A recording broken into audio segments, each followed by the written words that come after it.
And your morning briefing is an update on the Maryland Tech Council Data Center Summit.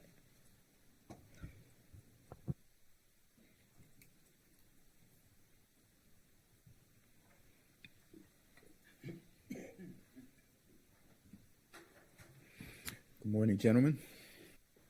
Good morning, commissioners. For the record, Green. There you go. Now we're on. Good morning, commissioners. For the record, Jim Chandler, Director, Department of Economic Development. To my left is Mark Thompson, our Chief of Commercial Development. And I think with us virtually, is Kelly Schultz. Kelly is the Executive Director of the Maryland Technology Council. The policy discussion surrounding the development of data centers is happening both around the state of Maryland and certainly right here in Charles County. On August 28th, as part of the department's efforts to educate ourselves and better understand the opportunities and constraints around data centers, PGM, EDD staff, and I attended the second annual Maryland Data Center Summit.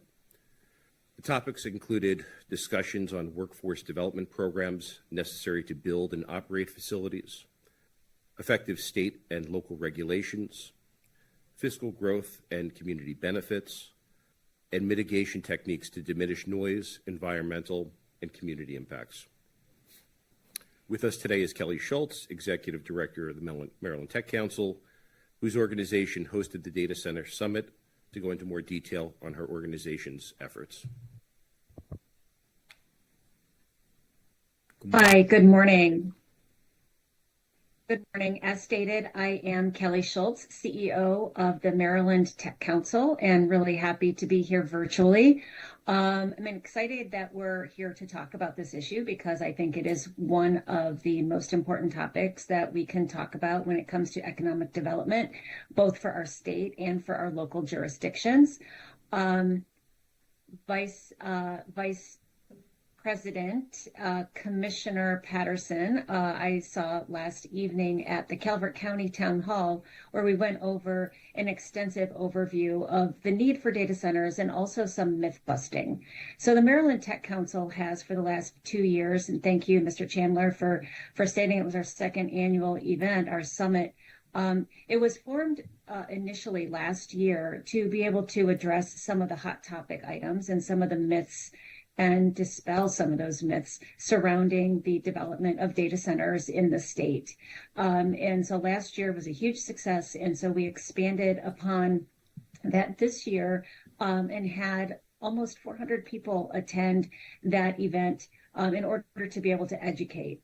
The Maryland Tech Council's purpose in this is to be able to educate the public, our local elected officials, our state elected officials, and the community on ways in which data centers can be incorporated into a plan that's going to be successful for both the county and for the communities and for the individuals that are involved. So the Data Center Summit did look at different aspects, one of them being workforce. And I just want to touch on that very, very quickly. But the average data center will, for construction times, employ for every 275 square feet, one tradesman, one construction worker. So that can get to be thousands, hundreds of individual tradesmen that are involved in the construction of the data center. Also, the ongoing aspect of running the data centers, depending on the size, but an average, let's say 800,000 square foot data center, you could have up to 100 full-time, very high paid employees at that data center. It's not the highest jobs that a county would receive from an economic development, but I would say it's one of the least stressed amount of jobs that are created for a county. I just heard the presentations from the school district and having to create new schools with the high paying but relatively low impact on a county and the schools and the community and the congestion and the traffic.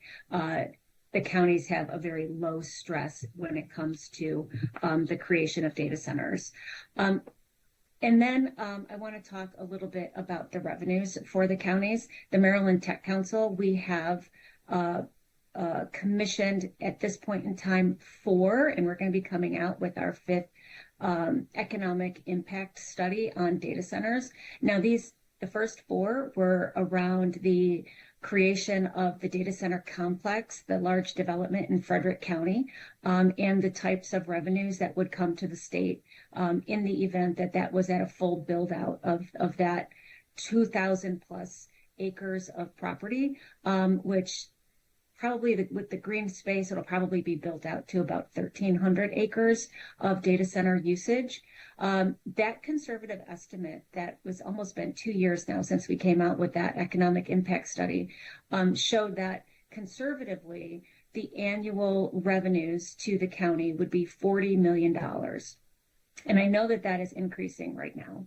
But in your terms, and for kind of going back to the conversation that you had earlier that I was listening into, that $40 million could equate to over 700 entry-level teacher positions. So the amount of revenues that the counties will receive in property tax, and that's just property tax alone, mind you, that is not personal property tax or sales and use tax, because Frederick County does not have that.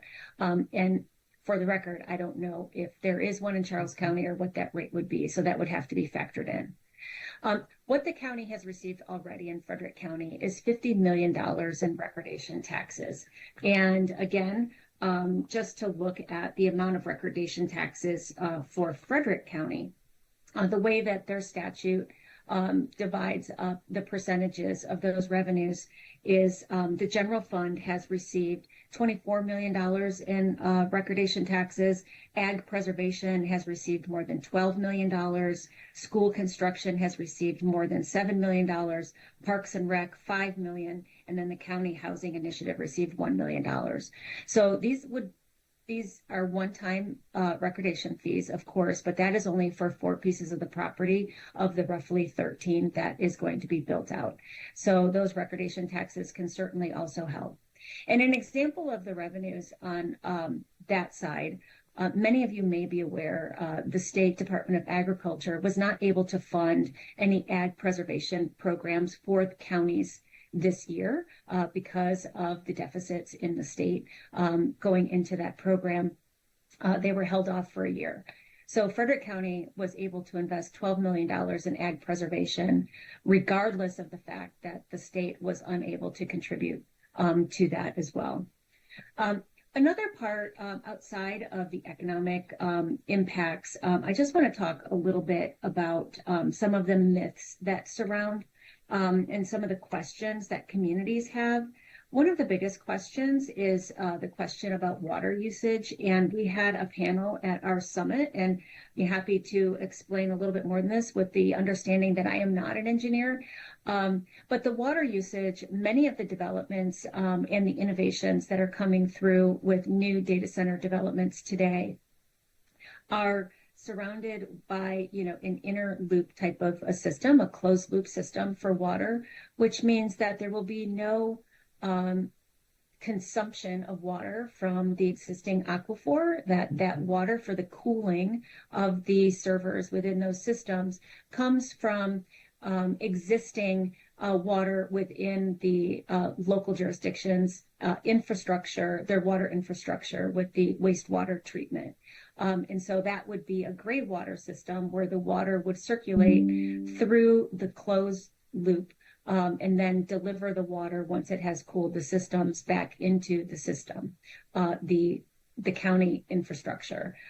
So there's some concern, well, I would say many concerns from local community members, and we want to be able to make sure that they understand that utilizing their water is not what the goal is and not what the current standards are for most data center developments.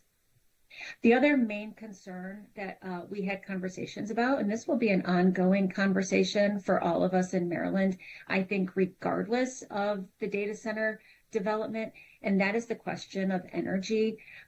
Maryland, as you know, commissioners, we consume a lot of energy. we generate not enough energy. So we purchase as a state over 40% of our energy consumption, our usage from other states, mainly Pennsylvania.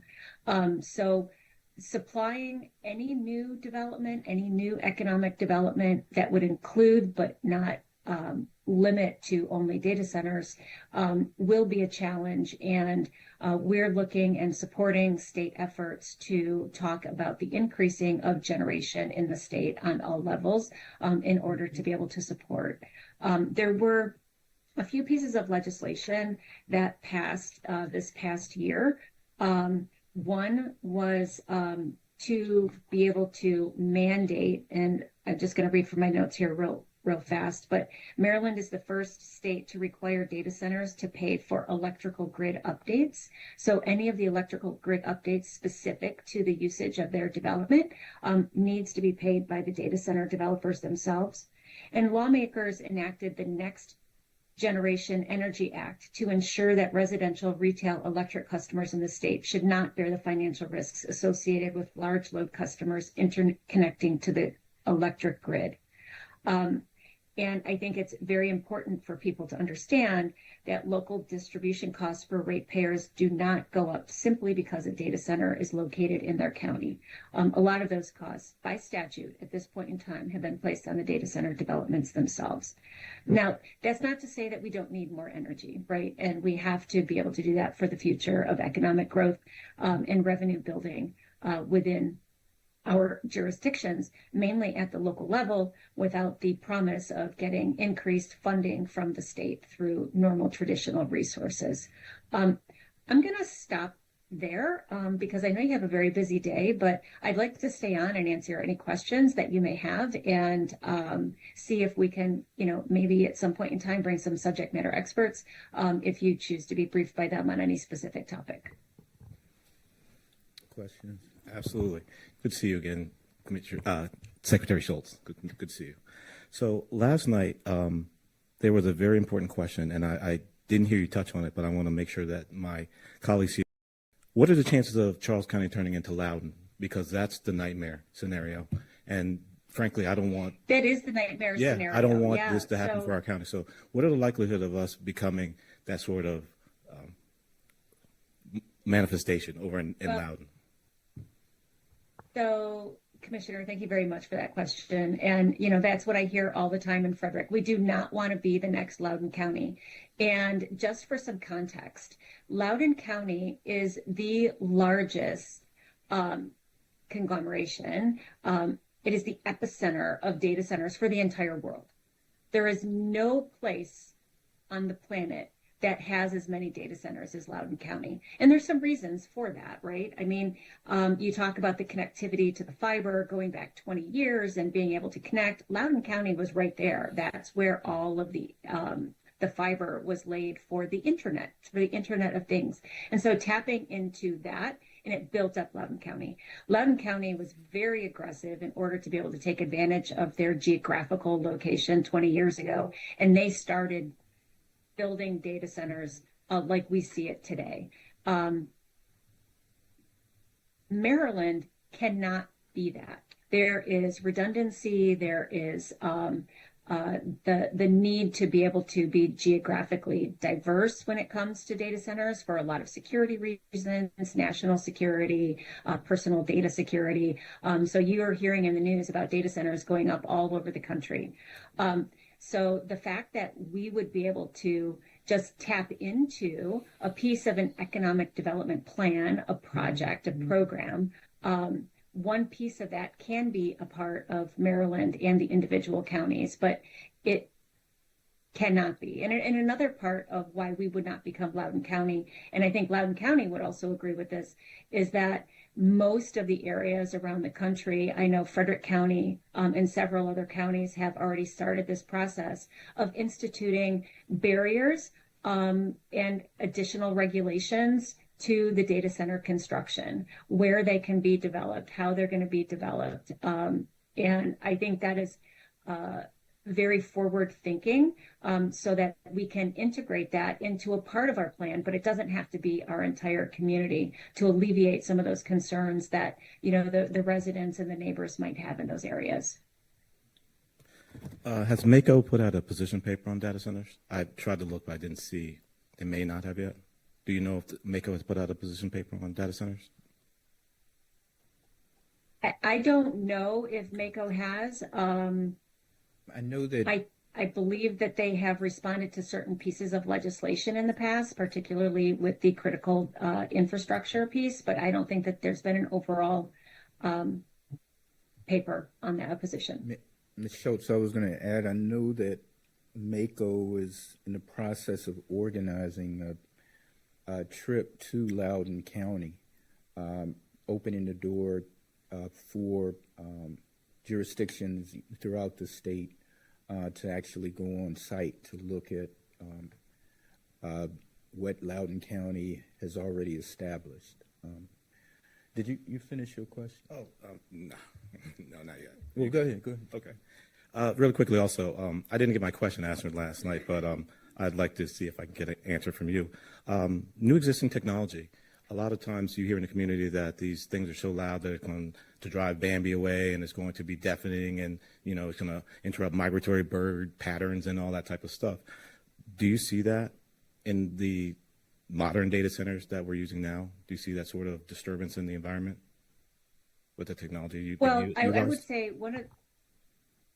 yeah, thank you. And I think that's an important question. One of the great things about this effort coming from the Maryland Tech Council is that the Maryland Tech Council we're based on innovation, right? And so every single day we're seeing new innovative ways. I'll just use battery storage for one. One of the concerns of community members is diesel powered generators in order to have that backup emergency generation for the data centers.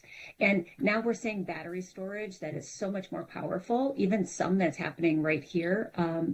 Ion Storage is one great example of a Maryland-based innovative company that is looking for different ways to be cleaner, more sustainable.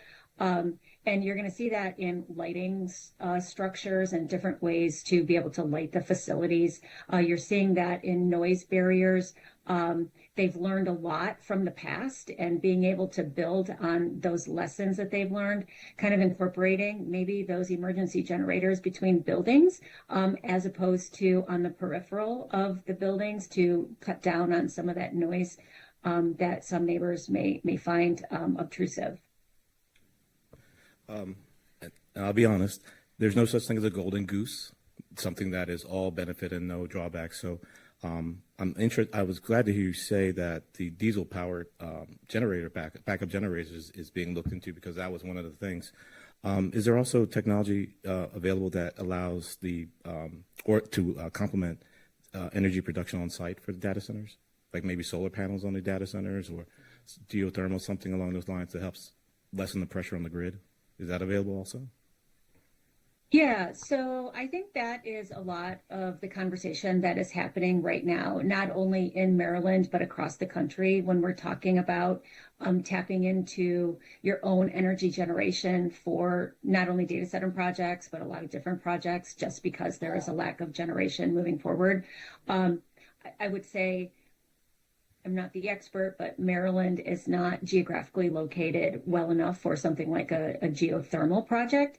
But there has been movement in the state legislative process to include nuclear as part of a sustainable, climate-friendly way to produce energy. There are several different innovators, entrepreneurs, and companies across the country, and I would say across the world, who are looking at small modular reactors when it comes to small interpersonal generation on the nuclear level. That is in development right now. I know the state of Virginia has invested heavily into the research and the probable procurement of some of that for some of their major projects that are happening across the state. Thank you very much. And just one last thing. NAA Michaels listed that a data center was coming to Waldorf. Is it as easy as a data center is buying the land and coming here and just setting up shop? Well, short answer is no. And you commissioners would know that better than anybody else. But, what I think our neighbors sometimes forget is how thorough the process is in order to get approval for specific projects. And this is everything. And I've obviously learned so much about this. But before you can dig anywhere and put up construction, you have to go through your local county permitting and zoning office to be able to make sure that your project is going to fit into the requirements of what you as commissioners have set as the standards of what those projects are. It has to be in the correct zoning area, for example. You have to be able to have the correct setbacks. You have to have all of the procedures in place in order to be able to fit into the parameters of what you have or will develop as your parameters for data center construction. And I'll just use like one example, because, and it's going back to the energy question. People think that the data centers will come in and they'll take up all of the energy, and we're going to have to immediately get additional energy generation. Like I said earlier, that's true for any economic development, any project that comes within the community.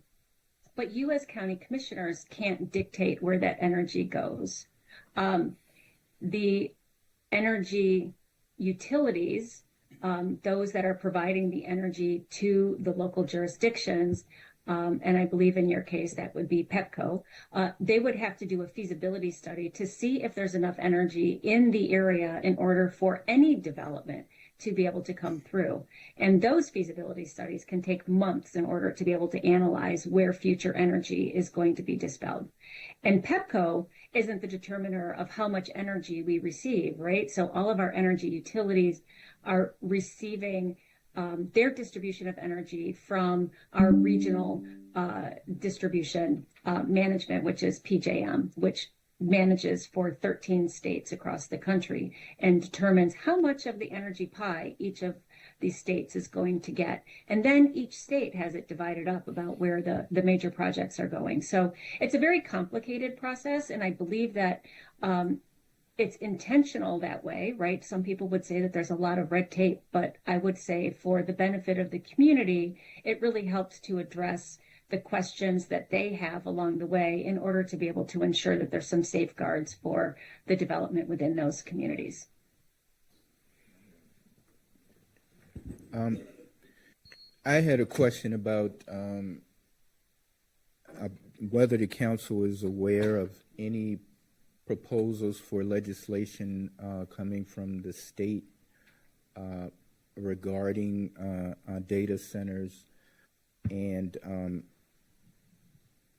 I guess that is my question. Oh, yeah, and also Charles County Primary Energy Source is the Southern Maryland Electric Cooperative, or SMECO. So. Got it, SMECO. Okay, sorry. Thank you for that. I wasn't sure where the boundaries were.